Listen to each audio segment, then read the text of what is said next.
los estados y las sociedades que se encuentran se basan en los estados herederos de Númenor. Las leyes, las normas sociales y demás están basadas también en Númenor. Entonces, incluso para dar un ejemplo de hasta dónde llega la influencia de Númenor, los famosos malos de Lorien son árboles de origen númenoriano, que llegaron allí a través de, fueron regalados a Cielalá, y como en Lindor el clima no preferencia florecer, se lo regaló a la tierra que fue la temperatura del cielo. Y ya, bueno, aquí llegamos a la cronología de las motivos de... bueno, lo que es el trabajo. Lo primero de todo, pedir disculpas a señal de Seró, porque voy a saber que su mano con papa para ir por detrás. Pero que coste que le papa.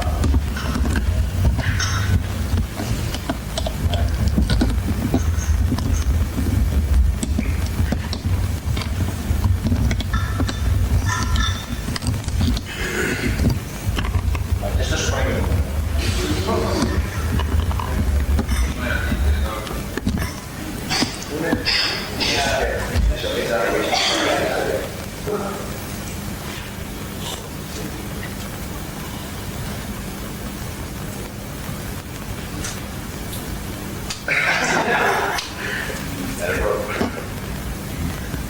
esto supone que es Númenor, Amán, esto se abre de espaldas, luego se da el invento, estos serán los del oeste de la Tierra Media, aquí estaría Mordor. Aquí estaría Tuna.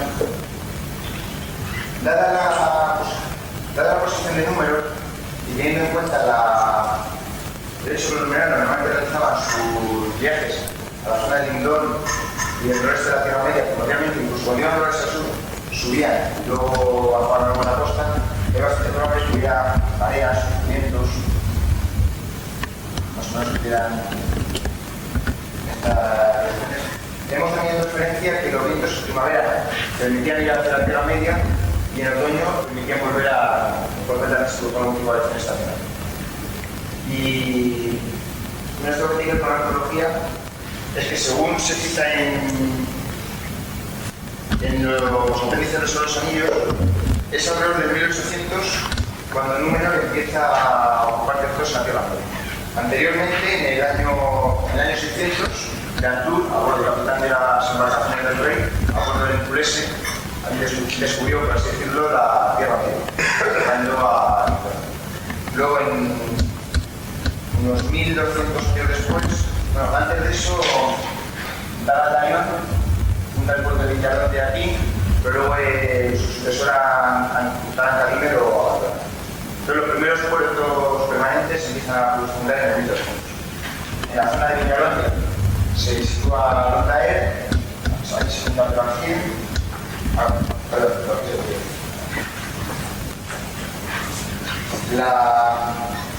El caso es que según los apéndices, a partir de 1800, las obras se extienden sobre Númenor y los numenoreanos empiezan a construir, a conquistar territorio por la zona de Umbar y por todo lo que es la costa oeste de la Tierra, hacia el sur hacia acá.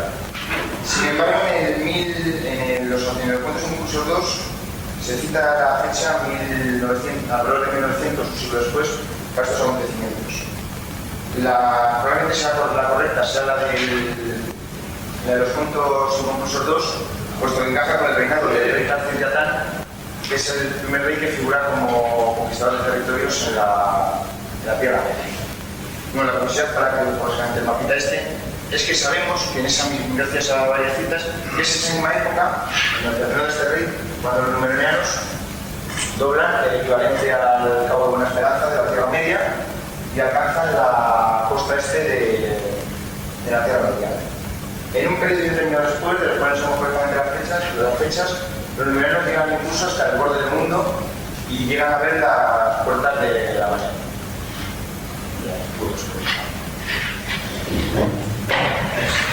Ya ver.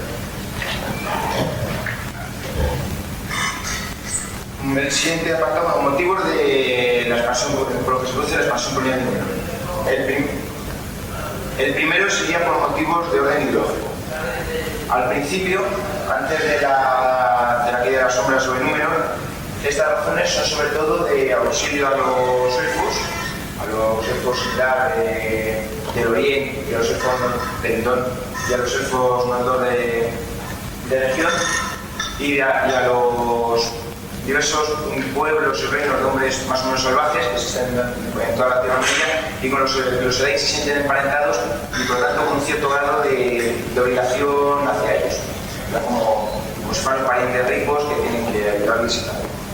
Una vez que cae la sombra sobre el Númenor, estas razones se van sustituyendo por otras de tipo más imperialista y expansionista.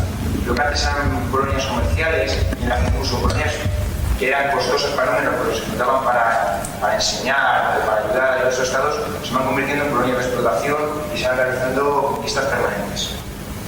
Luego también dentro de razones ideológicas no se puede dejar de citar la aspiración a la inmortalidad, que es la que produce la caída de la sombra y que se ve identificada. Por un lado, el de tener una frustración tanto personal en los númenóreanos como a nivel colectivo, una frustración social que les lleva a que ya que no pueden vivir más tiempo, al menos a vivir lo más posible, les lleva a conquistar, a expandirse, les lleva también un poco a despreciar a los más hombres, ya que en ellos los inmortales pero no viven más, pero se sienten más superiores. Y en el mismo término conducirá incluso a la invasión de Amán y al gran armamento de Alfaro. En el último término a la vida de Númenor.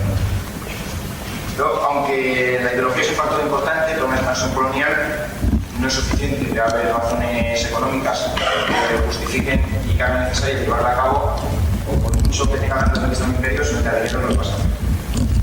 Y aquí ya empieza, sobre las fuentes empiezan a ser un poco confusas. Por un lado, sabemos que en Númenor había carencia de metales. Era una tierra muy fértil, muy rica agrícolamente, pero en la que había una escasez de metales útiles, tipo hierro, los metales para hacer la aleación de bronce y similares. Y probablemente son estos los que impulsan no ya solo la expansión colonial, sino las primeras relaciones comerciales con la Tierra Media. Probablemente con Lindón, con la región, incluso quizás con los enanos de Moria, a través de Dondael y la comunicación por Waldo.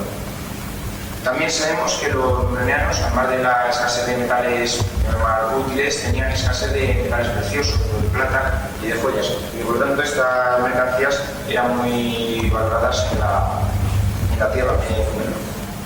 El oro, por ejemplo, sabemos por una cita que era originario de la costa este de la Tierra Media. Y eso eran las que permiten fechar el momento en el que doblan el cabo sobre la Tierra Media, que es por donde esté, que se encuentra cuando empieza a llegar a grandes cantidades de metal. Luego, una vez que se extiende la sombra, también se empiezan a importar, por así decirlo, esclavos. Que parecen eso por la Tierra Media, tanto que trabajan en las colonias como a llevarlos a Númenor y que trabajan.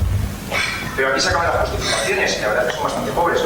Por un lado, no se puede andar trayendo indefinidamente oro y joyas en una economía cerrada, como es la de Númenor, sin que al final el oro y la joya dejen de valer nada. Y plantea más por el camino, para luego una inflación galopante que queda para la sociedad. Por otro lado, Númenor no es una economía industrial, no necesitan importar materias primas en grandes cantidades, tanto los metales como una cantidad de muy grandes, ni necesita exportar productos manufacturados. Por lo tanto, también en último término, las colonias parecen bastante artificiales, no hay una razón económica clara que justifique esa actividad de expansión. Así que se puede concluir que fueron principalmente los franceses y los rusos, apoyados por motivos económicos importantes. La expansión colonial, desde luego, no le costaban el dinero, ni mucho menos, pero tampoco lo hacían únicamente por eso. Luego, el siguiente punto es la administración y gobierno colonial. Aquí también es bastante confuso, porque lógicamente para determinar cómo era la administración del gobierno de las colonias, debíamos saber cómo era la administración y el gobierno, que deja de hablar de los papeles, y el gobierno del propio Númenor, y sabemos muy poco. Sabemos que la autoridad máxima era el rey, que gobernaba absolutamente. En este sentido, la sociedad númenoriana es una sociedad más avanzada de la Edad Media, es una sociedad a lo mejor del siglo, sobre todo a partir de este periodo que estamos tratando de la expansión, es una sociedad a lo mejor del siglo XVI y XVII, y en la que hay un consejo real que es únicamente de carácter consultivo, y en el cual además el rey puede poner y quitar los miembros a voluntad, le puede hacer caso cuando les conviene y cuando no.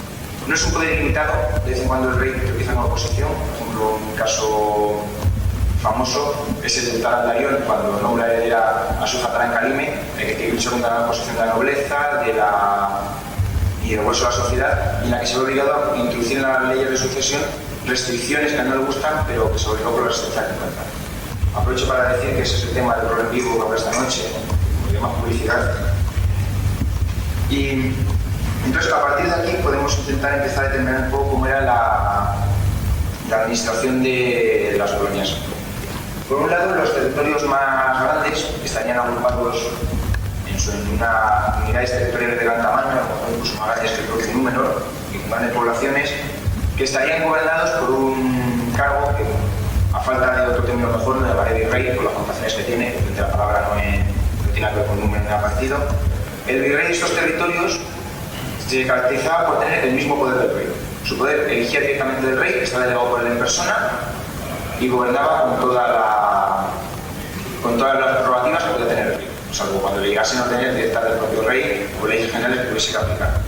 Naturalmente, estos territorios tan inmensos no podían ser gobernados solo por una persona en el único centro, así que probablemente estarían divididos en circunscripciones provinciales ya más pequeñas, que estarían dirigidas por un gobernador, como se llamase. No he hecho ninguna fuente sobre esto, ni los términos me lo estoy inventando prácticamente.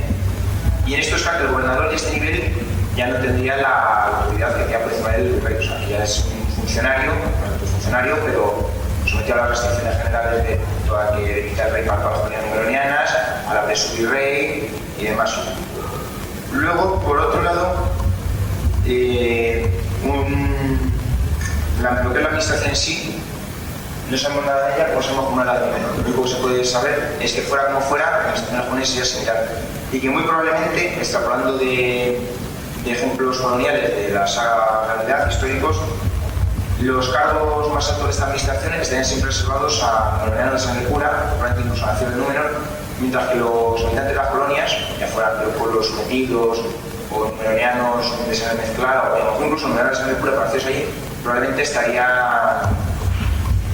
bastante limitado el acceso a la administración y al gobierno colonial.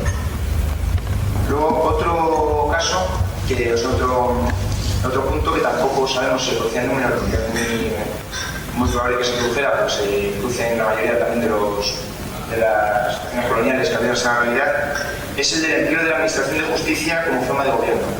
Los tribunales de las colonias numeronianas aplican la ley numeroniana sobre una población que no lo es, y por lo tanto están gobernando esa población, les hacen una serie de restricciones distintas a las que ellos normalmente aceptan, y por otro lado representan a la persona. Suelen ser independientes del gobierno de esa provincia y pueden incluso hacer procesos contra él o a favor. Lo cual es esto también se produce por las comunidades coloniales, una duplicación de tareas. Dado que el de la metrópolis, debido a la gran distancia entre Leera, Fagor, la Portal, no había forma de mantener control de la confianza de las colonias, toda la administración y todo esto va repetido 2, 3 o incluso más veces para evitar que algún bebé se hiciera más poderoso, que sea independiente, que tratase de pegar la corona, o que simplemente sea una política por su cuenta. Por otro lado, estaría la administración de Hacienda, que también podemos suponer, ya digo que todo este punto lo estoy suponiendo, que dependería también directamente del rey y cuidaría sobre todo los intereses del rey. Los impuestos que recibiera se entregaran íntegramente, que no se produjeran desviaciones de fondos por el camino y demás. Luego el otro punto de la administración gobierno sería el control del comercio. Esto también es muy probable que se produjera un monopolio en el comercio de diversas tanto manufacturas como materias primas. Esto ha sido tradicionalmente también en todas las colonias coloniales una forma de ingresos muy productiva para la corona, para la metrópoli. Y luego está el punto del mando militar. Mientras las unidades militares destacadas probablemente estarían bajo el mando de los virreyes, que de hecho tenían toda la prerrogativa del rey, los gobernadores no llamaban bajo nivel, no tenían control sobre esas tropas. No entrarían órdenes directas del rey, son simplemente del virrey de ese territorio, pero los funcionarios menores no podían dar mover las tropas, asunto en caso de emergencia y similares. Quiero también citar en este apartado los dos tipos de colonias que se producen en Númenor. Por un lado, hay colonias de conquista y de explotación. Son territorios poblados en su gran mayoría por habitantes no numeronianos, en los que la administración y el gobierno son numeronianos, hay tropas, hay algún número de comerciantes, tal, la mayoría de la población no lo es, y son colonias que son únicas exclusivamente para explotarlas y sacar beneficios. Y por otro lado se produce una colonia de tipo distinto, en un caso muy puntual, que son las colonias de los fieles en la zona de primero de Benaguil, luego de todo el norte de la Tierra Media, de Arnor y Botol.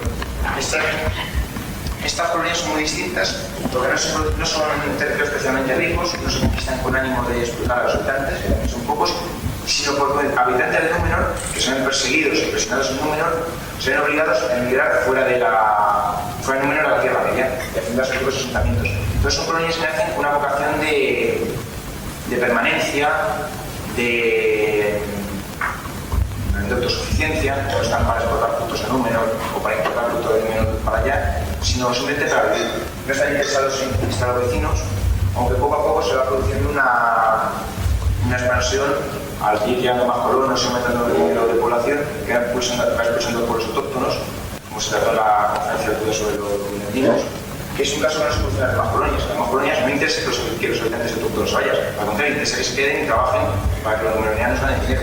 Es al contrario, creo que se quieren son las tierras, se quiere cultivar, se quiere tener población y tener hogares para ese tipo. Entonces, se ha expulsado la población. Este factor es algo bastante importante al ver lo que ocurre con las diversas colonias cuando se produce la vida en Númenor. Otro punto de la conferencia es las fuerzas armadas de Númenor, y dentro de esto lo primero que trataré será el ejército numeroniano. Como el año pasado ya di una conferencia en Landete, en la que alguno de vosotros estuvisteis, y ahí ya hablé hasta ocurrir los de los ejércitos de Merain, pues pasé bastante rápido por aquí. Solo hablaré un poco de lo que es los tipos de tropas que habría y cómo serían el despliegue de estos personajes, especialmente numeronianos. Para empezar, las tropas normales que habría eran ejércitos regulares. Ejércitos reclutados en Númenor, enviados a la Tierra Media, ya fueran en guarniciones permanentes o en caso de alguna guerra, y bueno, incluso empleados ahí permanentemente en las acciones que hiciera falta. Un axioma que se produce siempre en cualquier régimen colonial es que por un ejército muy grande que tenga siempre te van a faltar tropas en el punto en que estamos. Siempre ocurre a los romanos, nos ocurre a los ingleses, nos ocurre a los americanos, siempre pasa. Entonces es bastante lógico suponer que los numeronianos recurrieran a diversos tipos de tropas locales. Por un lado estarían las fuerzas provinciales. Son tropas iguales a numeronianas, realmente resultados de numeronianos africanos allí, o numeronianos de sangre mezclada, o numeronianos, podemos llamarles, una organización de entrenamiento similar a las tropas numeronianas y realmente un valor moral y combativo similar, igual de efectivas. Luego estarían por otro lado las milicias, que suplenten a los colonos armados, cuando llegan los orcos, los jaladas y demás a atacarte y no hay tropas suficientes, pues que los colonos cogen lo que haya haga falta y se organizan diversas unidades de milicias que luchar contra ellos. Con el paso del tiempo, algunas de estas unidades de milicias se convierten más o menos permanentes y pueden ir dando lugar a unidades militares más formales. Y por otro lado están las tropas auxiliares. Estos son simplemente tropas no numeronianas en absoluto, reclutadas localmente probablemente en grupos, a un festival se le reclutaban un grupo de tropas, han traído vasallos que tenían aliados. Estas tropas combatían con su propia organización, a su propio aire, y no realmente bajo el mando general numeroniano, pero bajo el mando completo de sus propios jefes. Otro punto a destacar es que las guerras numeronianas se hacen sobre todo con infantería. Los numeronianos sabemos que tenían muy buenos caballos, les gustaba mucho cabalgar por el número de correr a caballo, pero no. Transportar caballos por mar es una cosa muy complicada que en realidad nunca se encontraron una solución satisfactoria hasta prácticamente el siglo XX. Entonces, las tropas de caballería, dado que la idea de utilizar el ejército en las colonias, no estaba amenazada en absoluto por un enemigo, o adquirías allí los caballos, luego es problemático, o los transportabas a un alto coste y en número escaso. Los numeranos confían para la caballería, confían sobre todo en tropas auxiliares, localmente, y los combaten sobre todo con infantería. Luego, otro factor a este punto a tratar es el gran armamento de Alfarazo. Alfarazo, es decir, la Liaman, empieza a hacer los preparativos, sabe naturalmente que se enfrenta a un enemigo poderoso y que va a necesitar todas las tropas que puedan. Entonces, es perfectamente seguro que prácticamente todas las tropas regulares que había desplegadas por la ancho largo del Imperio fueron trasladadas de nuevo a Númenor. Muchos de los regimientos locales y provinciales más eficaces, probablemente también serían trasladados en Númenor, y lógicamente son destruidos en la caída de Númenor y en la destrucción del ejército en La Habana. Esto también será un factor importante luego a la hora de determinar qué ocurre con las colonias cuando cae. Otro punto a tratar aquí es la logística. Lo primero es la isla, la zona está al otro lado del mar, la logística y el transporte de las tropas tienen bastante importancia. Por un lado, ya he mencionado el tema de la caballería, no es posible transportar grandes cantidades de caballería al otro lado del mar. Por otro lado, ya sea en infantería de caballería, las tropas necesitan los provisionamientos continuos, aunque sean eficaces para combatir. Y dan comida, necesitan armas, moverse, no sé. Probablemente habréis visto productos los estudian localmente. Las tropas comerían de lo que estudian de la zona que están en campaña, las armas armaduras las repararían los herreros que iban con ellas y demás. Aún así, la posibilidad de mantener a través del mar a distancia un ejército constituye una gran ventaja a la hora de efectuar, por ejemplo, campañas rápidas. A lo mejor un enemigo de número, un reino feudal, por ahí se muy bárbaro, y eso podía mantener sus tropas durante determinados meses en campaña, pero luego tenía que enviarlas a cosechar, o en invierno podía mantenerlas, número transportando por barcos suministros desde la isla o desde otras colonias, podía mantener un ejército, que a lo mejor fuera más pequeño, aprovisionado durante todo el año. Y al mismo tiempo, eso permitía movilizar rápidamente tropas de una colonia a otra. Las necesidades podían destinarse a esa necesidad. Y luego está el tema de ya trataré un poco más en profundidad, de la marina de Númenor. Por un lado, es evidente que Númenor es una isla, el imperio ultramarino tiene que ser de una guerra. Por un lado, para mantener las comunicaciones, impedir que piratas y pueblos los adversarios por el marítimo hace que cumplieran las fronteras por la Tierra Media, y por otro lado para proteger el propio Númenor. Mientras que pasa el Númenor, mientras van a controlar los mares, no tienes que preocuparte de que alguien se vaya a desembarcar allí o te vaya a atacar o vaya a tener incursiones. Y al mismo tiempo, cuando realizas una acción ofensiva, esa armada te garantiza que tus tropas van a poder llegar hasta allí, que van a estar aprovisionadas y eso le va a dar el apoyo necesario. Dentro de este punto, lo que hay que tratar son los barcos. Desafortunadamente, esto ocurre casi todo antes del mar, las citas sobre barcos, si bien en algunos puntos son muy frecuentes, otros incluso dos, se cayeron bastantes, no son muy claras, ahora se refieren siempre a aspectos incluso estéticos de los barcos, colores, que sean altos, que sean bajos, que sus flores tengan más calores o no, y no se analiza mucho sobre tamaño, capacidad, empleo de esos barcos. No, más o menos he ido sacando allí lo que he podido. Lo primero que tener en cuenta es el mar por el que tenían que navegar esos barcos. El Belegaer, por lo que hacemos, es un mar que podemos llamar de tipo atlántico.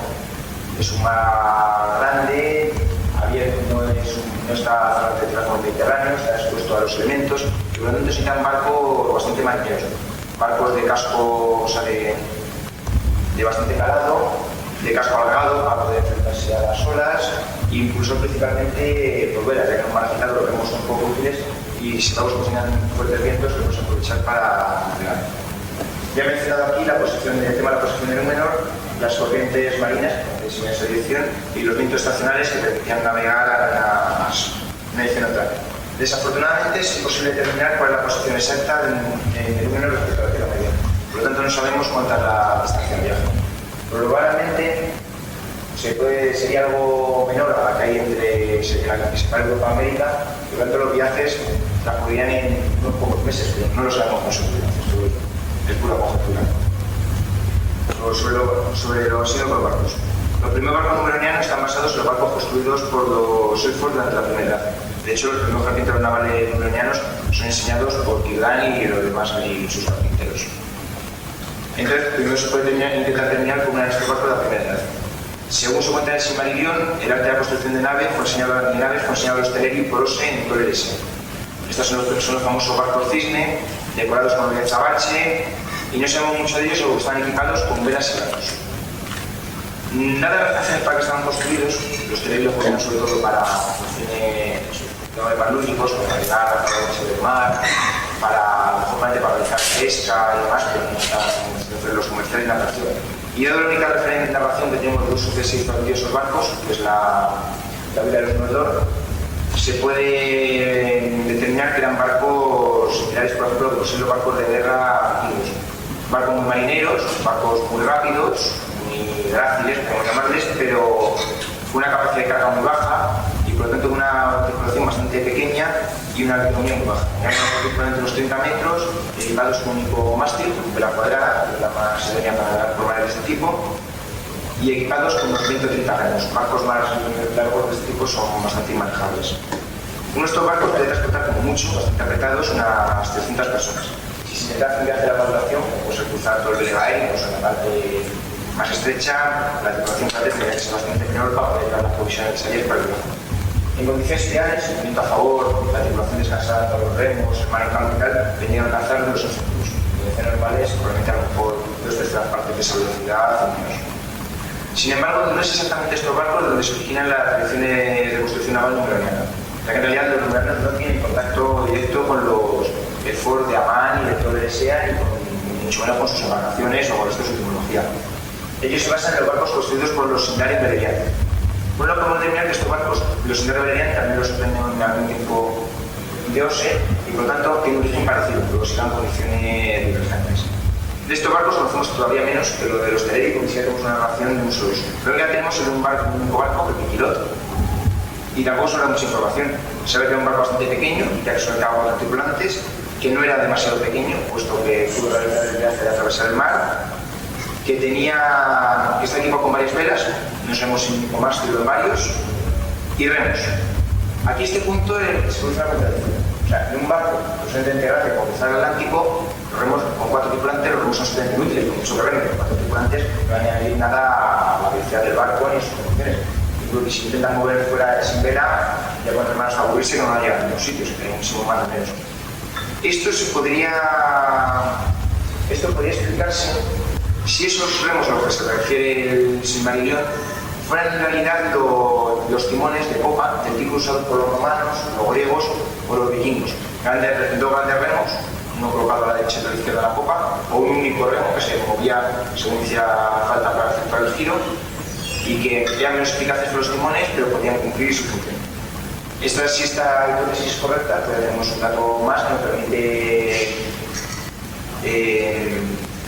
reconstruir con más exactitud los barcos élficos de esta época y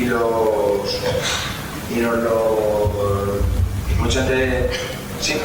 Que los remos podían servir no para navegar por la mar, sino para realizar maniobras de ataque, de acercamiento al puerto, de separación del puerto y cuando sale la granada, pues ya poner la puede ser, pero en un barco, si un barco de tamaño más aproximadamente lo que es un yate, tal como lo que se da aquí. Entonces, en un barco de ese tamaño iban a tener que trabajar muchísimo. Pues sí, por eso claro, pero el problema es que si no tienes un motor y intentas mover a remo, se puede, de hecho es lo más probable que hicieran, si no remos incluso a lo mejor pérdidas o algo así.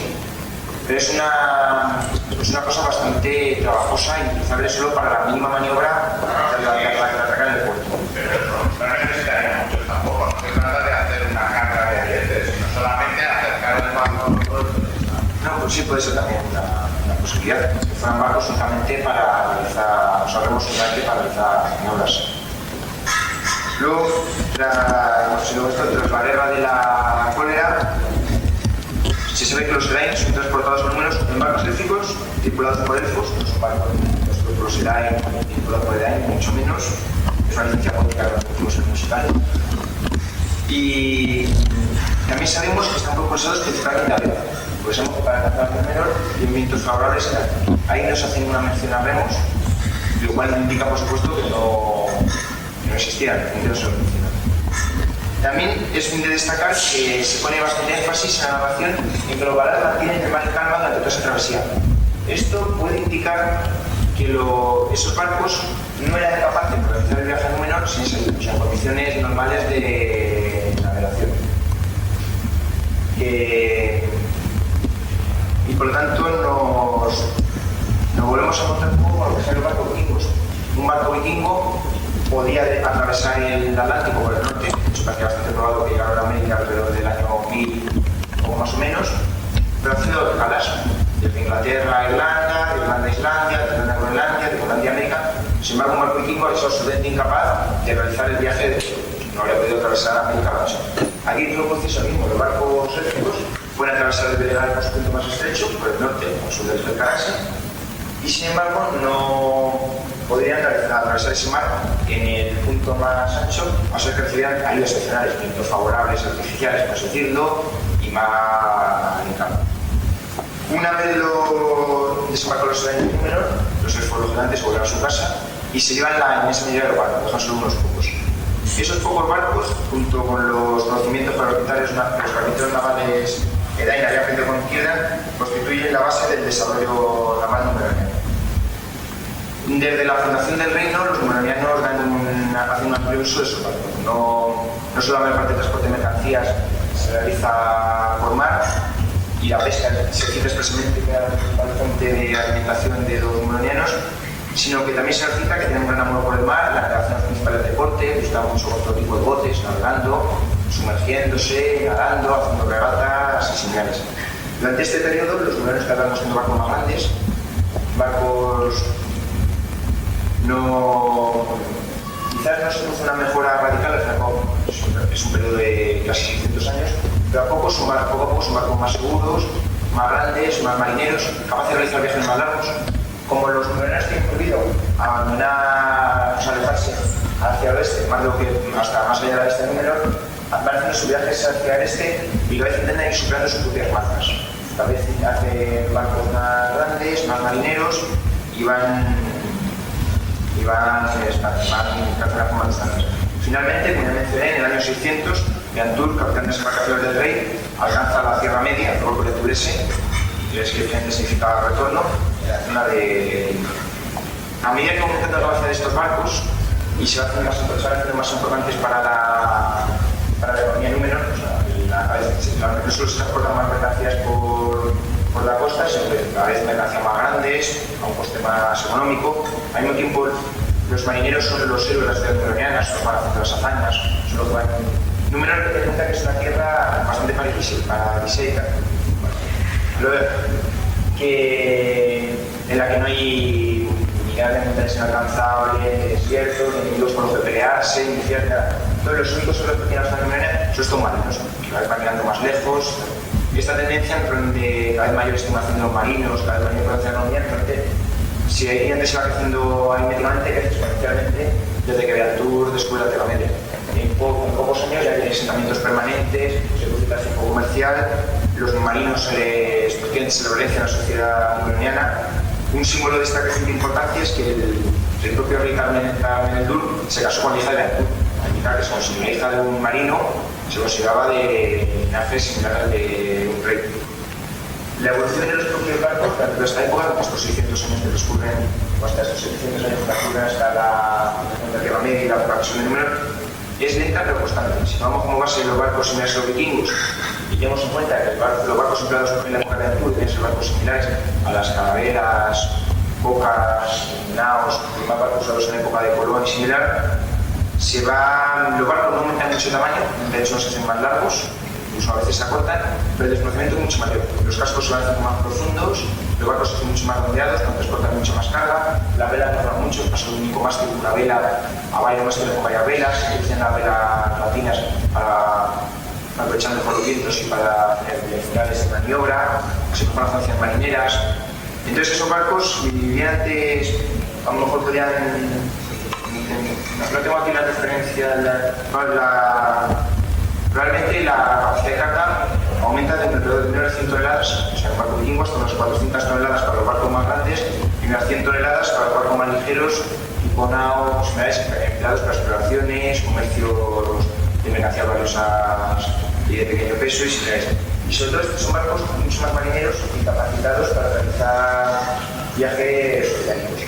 Se abandonan inicialmente los remos, en el momento que aumentas la altura del casco y aumentas el calado, tanto el barco sea más marinero, los remos dejan de ser utilizables. Entonces a utilizar remos de 10 metros para sobre la cubierta y pues se hace agujeros en el casco cuando se entra. Bueno, me parece que me han puesto la señora.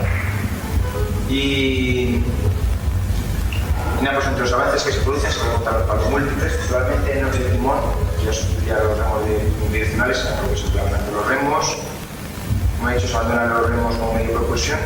Y tan importante como mejoras en los barcos son las mejoras en los aparatos y técnicas de navegación. Se sabe que los numerarios tenían gran interés en las estudios de estrellas, el rey Carmen-el-Dur construyó un observatorio en Forostar, su propio nombre, como el propio nombre Carmen-el-Dur lo indica. Y esta estudio de las estrellas es mucho más fácil en la Tierra que es plana, en el mundo que es plano y que no gira, el sol alrededor de él, permite situar con bastante precisión los barcos, lo que permitía hacer navegaciones, no solo mejores navegaciones porque los barcos son mejores, sino sabiendo exactamente dónde vas y a dónde quieres ir, lo cual es prácticamente la información más que lo otro. Y entonces, en esta época, se produce lo que podríamos llamar la revolución de Aldarion. Es difícil subestimar la importancia de este personaje, primero del príncipe de Aldarion, que luego sube al trono. Como Aldarion, el desarrollo naval y colonial de Númenor. Aparte, por la navegación, Aldarion se dio cuenta de la necesidad de tendría Númenor de involucrarse en el asunto de la Tierra Media y empezó a sentar las bases para una futura expansión aquí. Empieza a construir el primer puerto permanente de Miradonde y no sabemos consolidar, pero parece también, junto con las construcciones a las Tierras Medias, desarrollar esa estructura necesaria para mantener la Tierra Media, es decir, un ejército, pues a pesar de lo que había necesitado, una marina de guerra y similares. Para empezar en el tema de su ofrece el tema de los barcos, introdujo las mejoras que han sido los esfuerzos de Lindon durante la época de aislamiento entre Númenor y la Tierra Media.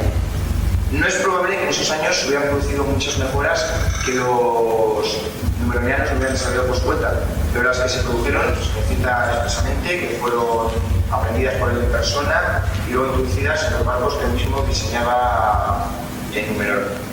Añadiendo aparte de los añadidos avances éticos que trajo y los avances que están haciendo en esta época, él mismo introdujo grandes avances en los barcos y los hace avanzar en sí barcos superlativamente. En unos pocos años, en 50 años o menos, se pasa de unos barcos de 400 toneladas de capacidad de carga a más de 1000 toneladas de desplazamiento, con barcos que ya son capaces de alcanzar sin problemas la Tierra Media con seguridad y al mismo tiempo transportar las mercancías suficientes como para que sea rentable comercial y como para que sea posible realizar viajes desplazar a la distancia. Se explora el sur de la Tierra Media hasta altitudes muy bajas, no sabemos exactamente cuáles.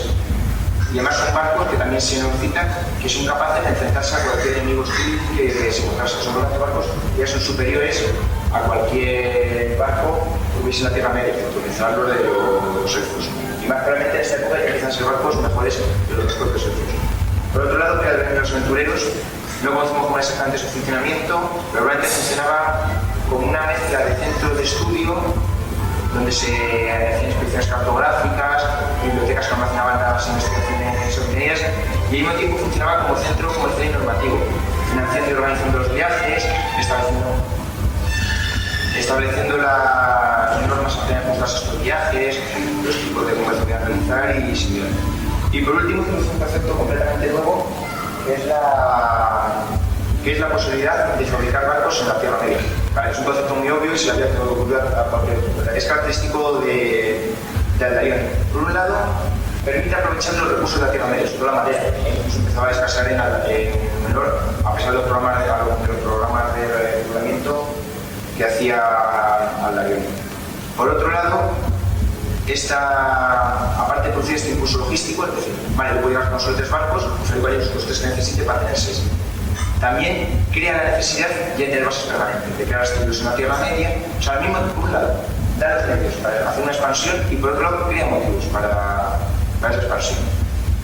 Y aparte de todas estas contribuciones no materiales de Aldarion, el impulso moral que da la expansión es incalculable. Cuando acaba su reinado, Númenor tiene puestos permanentes en la Tierra Media, se ha explorado y cartografiado toda la costa desde los cielos del norte hasta el sur hasta una estación determinada, se han establecido relaciones con los elfos de los pueblos, probablemente con los de memoria, con todos los reinos humanos que hubiera allí. Se ha reconocido la existencia de un mal en el este, porque no se sabe que es Sauron, pues sabe que ya existe, se sabe que Númenor va a tener que enfrentarse para tenerlo con él, o optar por dejar aislados a sus aliados y amigos. Entonces, aunque luego posteriormente sus sucesores, Hatarain Kalime, abandonan estos proyectos de expansión y se abandonan, por ejemplo, sobre el Miradonde, que es destruido, se dejan los elfos en su aire, lo cual provoca que Sauron va a acabar destruyendo legión. Pero la base está dada. Los númenóreanos, después de Aldarion, tienen conciencia tanto de que pueden como de que deben expandirse hacia la Tierra Media, que tienen que involucrarse en sus asuntos. Bueno, después de estar Aldarion, podemos empezar lo que ya es la época de expansión colonial, la época de la Imperial, ya desde aquí hasta la caída de Númenor. Los barcos de esta época probablemente no aumentaron mucho de tamaño. Fueron siendo cada vez mejores, eran barcos más rápidos, más seguros, más marineros, capaces de alcanzar su destino con más condiciones, en mucho menor tiempo, pero que no eran más grandes. Eran lo suficientes para el comercio y eran superiores a cualquier barco que hubiese en la Tierra Media. En lo que es, me voy a centrar aquí en los barcos militares, en los comerciales, dadas las necesidades que ya mencioné antes que tenían número para barcos, antes podemos catalogarlos en tres tipos de barcos. Por los barcos de línea, no propiamente barcos de línea, porque aquí no hay camiones, pero así. Barcos cuya principal función es el combate, no son barcos adecuados para realizar exploraciones ni nada parecido, porque son barcos caros, grandes, no muy rápidos, para eso de 10 nudos o similares, pero superiores infinitamente a cualquier cosa que tuviera, cualquier estructura de la Tierra Media pudiera poner. Por otro lado están los barcos que llamamos denominados fragatas, un término no sé que es absolutamente adecuado, pero que refleja bastante las funciones con estos barcos. Son barcos similares a los de línea, pero a una escala mucho menor. Menos armamento, es armamento más ligero, al mismo tiempo tiene mayor velocidad, realmente podrían hacer unos 14 nudos. Esta cifra más o menos por la asociación a los barcos históricos del mismo nivel de desarrollo, y cuyas funciones como exploradores, como de reconocimiento. Y también hay que tener en cuenta que dada la increíble disparidad entre los barcos números y la cultura, prácticamente estos barcos ligeros eran capaces de enfrentarse a lo que les echaron. Y por otro lado, hay barcos ya menores, corbetas, goletas, cúters, este tipo de barcos cuya función militar era estrictamente el reconocimiento, el transporte de mensajes, el uso de correos. Aquí también es importante porque son los que llevaban los mensajes reales entre la Tierra Media y Númenor. Y luego, ¿cómo eran exactamente estos barcos? Porque tenemos el problema de que hasta cierto punto podemos extrapolar como estoy haciendo a partir de datos que tenemos y añadiéndole cómo es el desarrollo histórico de los barcos históricos, de los barcos históricos. Pero hay varias diferencias, dejando la parte del hecho de la Tierra Media en la Tierra y las funciones distintas del mar y demás. Por ejemplo, la más importante es la falta de pólvora. O sea, en un determinado momento, en los barcos históricos, se introduce el cañón, porque naturalmente hemos hecho las marítimas entonces. En Númenor no se produce eso, no tiene cañón ni pólvora, nada, no digamos listas. Y entonces podemos suponer que esos barcos están equipados a lo largo de su cubierta con armas tipo catapulta de tiro parabólico, de esta de cucharón, que probablemente tenía siempre tiros tipo incendiarios, tipo nafta, fogueos o barcos enemigos. Dado que eran barcos altos, probablemente tuviesen una cubierta inferior o cortas, pero las que pudiesen disparar con otro tipo de armas. Estas armas tenían que ser de tipo balista con tiro recto, que tenemos que llevar la catapulta por una corta lateral. Tendrían altos castillos de pro y popa para que arqueros y similares pudieran disparar a los enemigos. Y en esta pro y popa probablemente habría, ya no hacia los laterales, sino hacia adelante y hacia atrás, armamento más ligero, que se conoce habitualmente como artillería de caza, para el caso de que te persigan a alguien y similar. En las cofas había posiciones para arqueros, usualmente a lo mejor había más tipo balistas ligeras para hacer ya disparos como de precisión sobre los barcos enemigos. Un factor que hay que tener en cuenta, fueran como fueran estos barcos, es que cualquier barco de este estilo, diseñado para realizar viajes por un mar semiatlántico, tiene que ser un barco de casco afilado, un barco que puede ser muy largo, pero tiene que ser muy estrecho. Todo esto significa que, ya fuese armamento de catapultas o balistas, tenía que estar distribuido a lo largo de los laterales. Este hecho, unido al hecho de que son barcos de vela, es lo que determina las tácticas navales que lo trataremos. Pero siguiendo con el desarrollo de los gigantes en los barcos, se produce el gran movimiento de Alfarazón. Cuando Alfarazón prepara la invasión de Valinor, tiene que enfrentarse a una serie de problemas, a una serie de situaciones distintas a las que habitualmente se enfrentaban los estrategas navales modernianos. Por un lado, dado que lo para la flota y a que se parezca, no necesita realmente barco de guerra. Lo que necesita es capacidad de transporte para llevar a guerra un ejército. Un ejército que, por lo que él sabe, que es inmenso, que sabe que lo parar, cuenta recursos militares enormes, sin contar incluso a ellos mismos. Entonces, añadiendo a esto, que tiene que cruzar solo un estrecho brazo de mar para el norte Númenor, no necesita barcos muy marineros. Necesita barcos grandes, que para mucha gente, no necesita llevar muchas provisiones, por un trayecto muy corto, y puede ser, las fuerzas marineras son más o menos bastante diferenciadas. Por otro, está el problema es indudable que los estratégicos norteamericanos lo tenían previsto, de que los habituales vientos favorables que eran norteamericanos como don de lo balar, lógicamente no se van a hacer en este caso, a la inversa. Entonces tiene que ser diseñar un barco como realmente de verdad. Se tiene que recurrir a los remos. Afortunadamente, por decirlo de alguna forma, Númenor en esta época es una sociedad esclavista y por lo tanto puede disponer de esclavos para estos barcos, que se llama tipo galera, como se cita a la vez. Naturalmente, siempre, cuando se realiza la invasión, los barcos existentes se emplearían, pero todos los barcos nuevos que se producen específicamente para esta única ofensiva son barcos, como he dicho, de tipo galera, barcos que no son barcos de guerra, sobre todo para tener un armamento, barcos diseñados únicamente para transportar a las tropas y para amortizar, incluso para realizar luego viajes entre Númenor y Valinor, para meterlas a comisionar durante lo que durase la campaña. Los barcos de este tipo, sea de fabricación más rápida, tipo de madera, son de fabricación más rápida y barata que los barcos atlánticos. Y al mismo tiempo son bastante mejores para realizar operaciones de desembarco, especialmente si se hacen desembarcos en una costa hostil, que puedes aprovechar un puerto y te dan desembarcar en la playa, son más maniobrables, que pueden meterse por ríos, aprovechar ensenadas y similares. Y actualmente, tanto estos barcos como lo que era la armada normal en esta época, desaparece casi completamente cuando se hunde. Este es el punto hasta aquí sobre los barcos. Por otro lado, lo que va a dejar la tripulación de los hombres, cómo era la gente que tripulaba esos barcos y tal. No se sabe de muchos, no sé, en un sitio se especificaban cómo se hacían los marineros comodonianos y cómo lo que hacían, pues a su técnica de navegación y nada. Sí podemos saber varias cosas. Los números, por un lado, tenían una enamoración del mar, lo cual indica que había una gran proporción de habitantes familiarizados con el mar y deseosos de tener una carrera en la marina, ya fuera mercante o militar, pero que no sería necesario recurrir a procedimientos de recluta forzosa, levas o similares. Por otro lado, el gobierno de la marina mercante, que es lógico lo había, sería su gran imperio, hace que en caso de necesidad puedan recurrir a marineros ya entrenados de esos barcos mercantes. Por lo tanto, aparte de la disparidad en los barcos que había entre los colonianos y cualquier otro poder o de la tierra o estado de la Tierra Media, había también una disparidad entre los marineros y en los marineros y incluso quizás más en lo que sería la oficialidad de los barcos. Son todos voluntarios, con gran amor por el mar, como son muy longevos, realmente tienen mucha mayor experiencia, mucha mayor capacidad, son herederos de una tradición militar, o sea, naval de milenios, con unas técnicas y estrategias muy depuradas. Entonces, se ve tanto la posible victoria naval númenorianas a la que de sus barcos como a la de sus tropas. Luego está el tema del despliegue de la flota.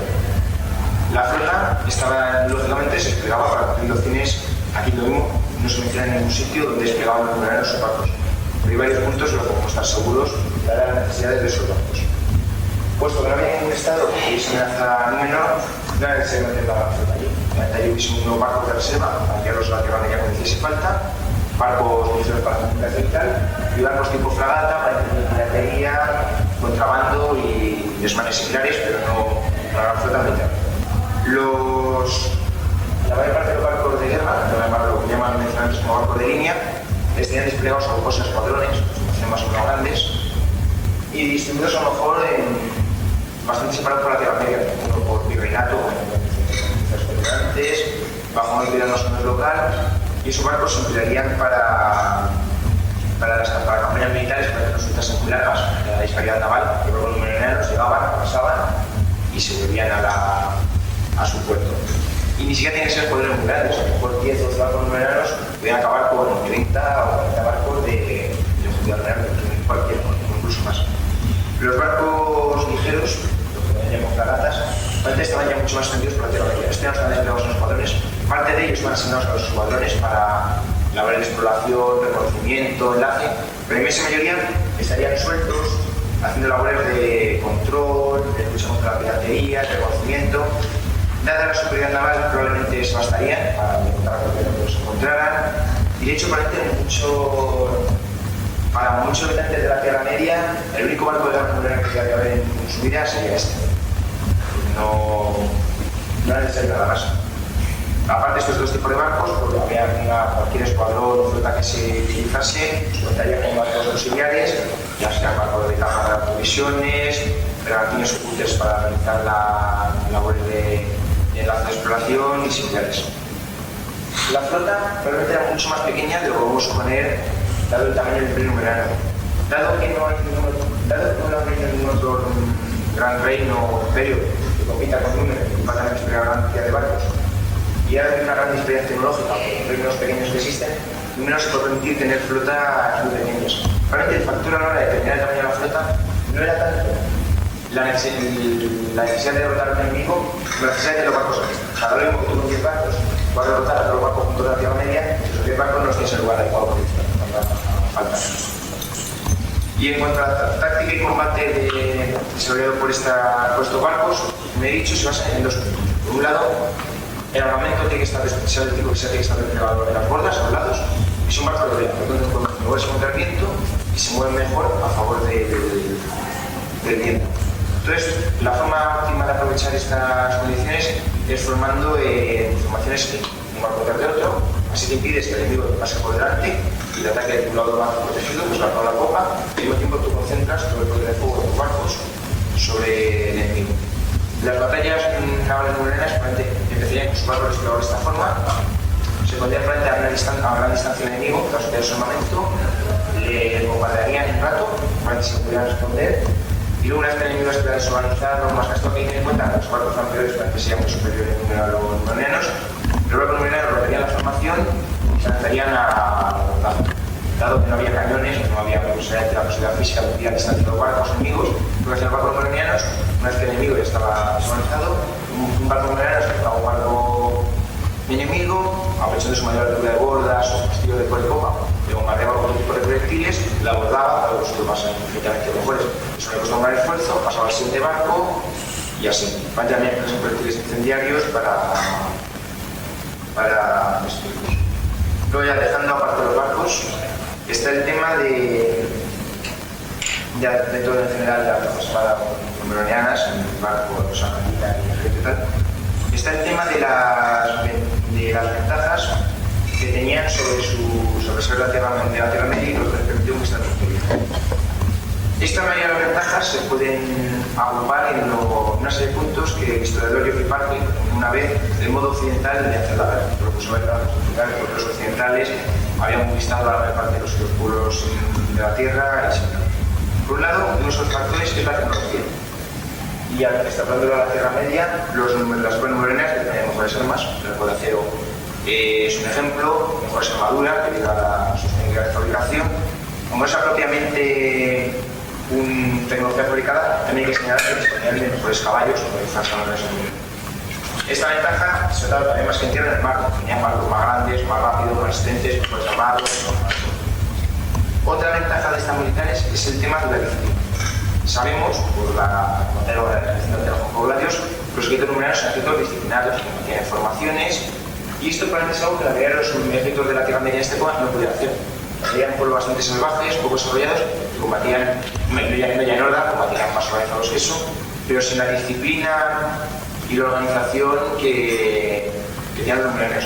Esta disciplina es especialmente importante debido al hecho de que la mayoría de su guerra la libraron con infantería y además para eran inferiores al enemigo. Entonces, para un ejército más pequeñito, que tú pasas a mantener firme y combatan eficazmente, un enemigo que es mucho más grande, realmente vaya a caballo, pues son bestias tipo Maki o similar, necesitan tropas con elevada moral, muy bien entrenadas y sobre todo disciplinadas.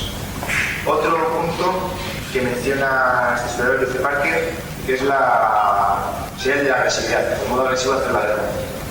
El objetivo generalmente de las guerras libradas por los ejércitos occidentales, históricamente, ha sido destruir al enemigo, derrotar a su ejército y finalmente conquistarlo. Esto contrasta con la de muchas sociedades más primitivas que tienen objetivos mucho más visualizados de hacer la guerra, ¿no? A lo mejor se para con los muertos, no se mata a la gente porque quieren hacer prisioneros, se intentan dañar las cosechas por lo que interesa. El método de guerra occidental, tú pones el ejército más grande posible, vas allí y le pegas hasta que te matas. Entonces, aquí no nos hemos pasado actitud, por eso es probable que los numerianos hicieran algo similar. Ellos eran una sociedad bastante más avanzada, que no dependían de de la subsistencia local y limitaban con estructuras locales, por lo tanto que hacen guerras a matar, así decirlo. Mientras las sociedades se enfrentaban a sociedades mucho más primitivas, habituadas a agarrar entre ellas con métodos mucho más orientados a unas nube bajas reducidas, a guerras limitadas. Y uno de los puntos, probablemente el más importante, es el de la financiación. Las guerras, porque son una cosa muy cara, como ya lo dijo, que la guerra se gana con tres cosas: dinero, dinero y más dinero. Y el método que de hacer la guerra es tener más caro. El mantenimiento de una ventaja tecnológica pues lo requiere que te estés gastando dinero y no se tiene que investigar. Y tener un tío ahí haciendo experimentos con barcos hasta que saque uno mejor. Y por otro lado, cuando saque un barco mejor, ese barco va a ser más probablemente más fácil de fabricar del que tenías antes. Luego, por otro lado, el mantener una estructura militar compleja, permanente y de gran tamaño requiere no solo mucho dinero, sino técnicas de financiación muy avanzadas. No te basta que el número tenga un cofre de monedas de oro, sino que esas monedas de oro tienen que llegar al sitio adecuado, tienen que usarse para comprar lo adecuado y eso que has comprado tiene que ir a las tropas en donde lo necesiten. Como se verá, que el número tenga un almacén lleno de comida para sus tropas, si las tropas están por ahí de verla en Moria o en Garaz o en donde sea. Entonces, todo esto presupone que los numerarios necesitan tener una administración eficaz, unas estructuras impositivas de recolección de impuestos eficaces, no tanto muy pesados, probablemente los numerarios no pasan muy más los impuestos, pero sí que se asegurasen de que la peseta que se había perdido, la peseta, cada corona numeroniana, ducado numeroniano, créditos, o créditos, pero así decirlo, créditos imperiales, siempre llegasen a la administración y no se perdían por el camino. Cosa que probablemente no ocurría en el reino de la Tierra Media. Hay que se llaman acciones feudales, la cosa feudal de todos los impuestos, probablemente incluso en especie, no ya dinero, que se acuñaban monedas y las familias se quedarían por el camino y hasta el suelo local poco ejército podía mantener con eso. Poder mantener este gasto, sí, también además una burocracia una logística bastante organizada, una administración muy afinada, que genere cantidades industriales de papeleo, en la época de los ordenadores, que había que hacerlo complicado y demás.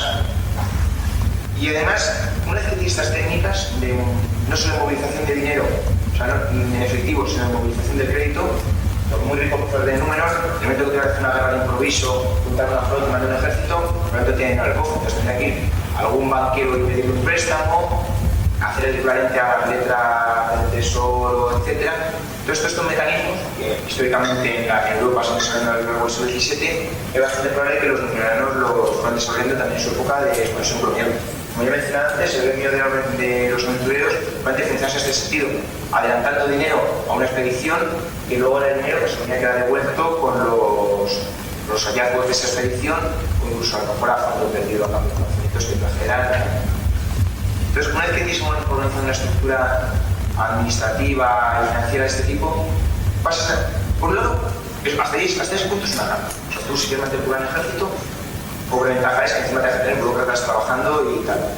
Pero en ese momento empieza a convertirse en una ventaja.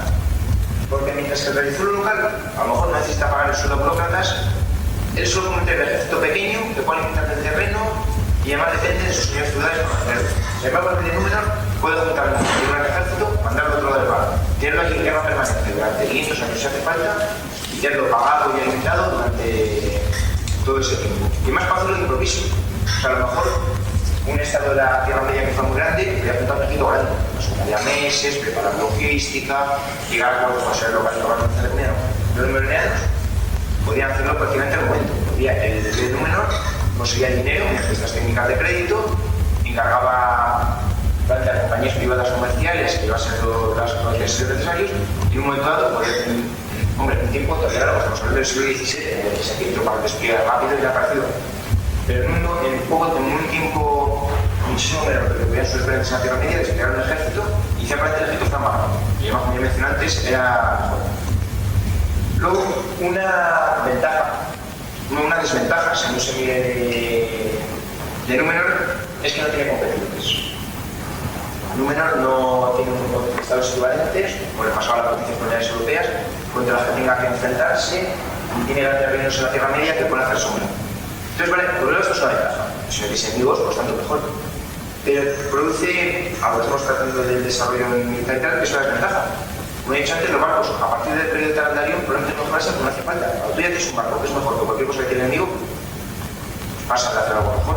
Cuando tus tropas ya son capaces de derrotar a las del enemigo, vas a intentar destruir la pólvora, los recauces, lo que sea, si ya basas. En ese sentido, Númenor, a pesar de explicar la historia, probablemente se queda estancado en un nivel que podríamos llamar de alrededor del 1600, 1700. A partir de ahí ya no se produce más desarrollo. Sí se produce un desarrollo méritos, son cada vez más grandes, cada vez más barcos, cada vez se encuentran más territorios, pero se combate sin tradiciones de 1000 años de antigüedad que probablemente se vienen hechos por tradiciones tan antiguas muy duras de romper y que aunque en un momento hiciera falta, pero que realmente tampoco hacía falta, se sobraban. Y bueno, ya después del tema del ejército, que me parece que además me he pasado de diversión que hay allí. Bueno, abreviando un poco, está el tema de los estados sucesores de Númenor. Por un lado, como ya he dicho antes, hay dos tipos de colonias.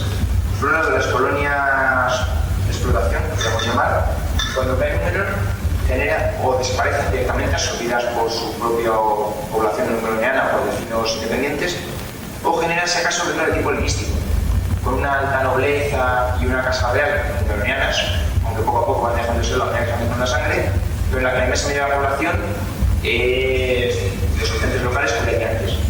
La Haradi, la gente que llama Sábado de Haradi, la gente que llama la Bestia de la Tierra Media o lo que sea. Esos eran esos tipos. Sin embargo, en Arnor y Gondor y en otros sitios menor grado, como pues Umbar y otras ciudades estados similares, las que tenemos conocimiento de los grandes grados, la situación es distinta por la producción de tres númenoriana. Entonces, allí se generan reinos mucho más distintos. Reinos mucho menos absolutos, en los que el rey ya no manda tanto, porque ya no es el rey que gobierna sobre prácticamente esclavos, es el rey que gobierna sobre gente de su misma raza, y gente además que tiene en común con él el haber escapado de Númenor, pues se han olvidado. O sea, en cierto modo son todos refugiados. Los descendientes de Redir son los reyes, pero no son un grado tan elevado como puede ser el rey de un reino al sur, que son sus dioses prácticamente esclavos. Aquí son todos un poco, no me gusta el término, pero son un poco términos como compatriotas o compañeros. Uno es el rey, manda más, pero no manda solamente. Hay limitaciones, hay leyes que probablemente no pudieran abolir, y realmente los reyes tenían que gobernar, realmente dando privilegios y similares. Y sobre todo la característica de estos reinos, como he dicho, es que su población es sobre todo númenoriana. Eso también se produce, les da luego, una vez que cae Númenor, la capacidad de realizar expansiones por su cuenta. Gondor construyó un gran imperio luego, gracias a que era tanto las técnicas númenorianas como una población capaz para hacerlas. No está el ejército del sur, vale, sí, no obedece un ejército númenoriano, podía afrontar el rey según las técnicas de combate actuales de sus súbditos, pero no podía hacer el tipo de ejército imperial que primero podía integrar la caída. Y luego, para concluir, pues un poco cómo se produce la vida de este imperio. Los primeros signos de declive del imperio se producen cuando sube al trono Tal Palantir. Tal Palantir intenta reconciliar a Númenor con los Valar, es contrario, por tanto, a la expansión de la Tierra Media, establecer a la gente allí. Y aunque su reinado es corto, probablemente la extensión que produce la Tierra Media hace que el imperio ya empiece un poco a agitarse. Por un lado, los virreyes más son muchos dependientes, que flipas el tema. Además, esos virreyes parece sí son favorables a la expansión en la Tierra Media, que es una mayoría de los números en esa época, y aprovechen que el rey está preocupado por sus chorritas, por así decirlo, para ir haciendo poder por su cuenta, invadir a los vecinos y similar. Cuando deja el trono Tal Palantir, cuando muere, y Ar-Pharazôn sube al trono, por un lado recupera el control del imperio. Sabemos que realizan grandes campañas en la Tierra Media, conquistan nuevas áreas, y probablemente todos los estados, todas las provincias y tal, que más o menos se han hecho casi un poco independientes en la época de Tal Palantir, las vuelve a recuperar. Finalmente Ar-Pharazôn pues acaba respetando a Sauron, conquista a un prisionero, entonces produce todo el tema de la caída de invasión de Amar y la caída del número que he mencionado. Entonces en ese momento se produce un hecho curioso. El imperio númenoriano abarca prácticamente toda la Tierra Media.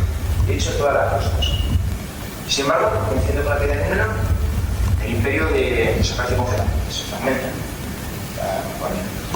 Esto yo creo que se debe a varias razones. Por un lado, cuando cae número, la de golpe y tal, no hay una teoría central clara. Realmente el más cercano a la línea de sucesión después de muerta la mayor parte de la familia real en número es el Endil. Pero el Endil, por un lado, es no es del agrado de la mayoría de los numeronianos que están por la Tierra Media, que son los numerarios negros, los numeranos oscuros, y para que el Endil es el de los fieles y se contrae. Por otro lado, él quizás se fuera más cercano a la línea de sucesión, porque hay otros pretendientes que también podrían reclamar sus derechos. Y por otro lado, además está fuera de lo que llamamos la cadena administrativa. Mientras que si hubiera muerto sin razón, su hijo era el siguiente que había que hacerle, los funcionarios, los gobernadores y los virreyes no se sienten, ni les gusta el Endil, ni se sienten moralmente obligados a jurarle fidelidad, a obedecerle, puesto que vale, sí, es un noble de alto rango, pero es un noble que no tiene una buena importancia, que está completamente relegado en un menor y con el que ellos se lo van. Por otro lado, para la invasión de Amán se transportaron allí, obviamente, casi la mayor parte de las tropas y casi toda la paz. Esto hace que ninguna colonia pueda imponerse a las demás.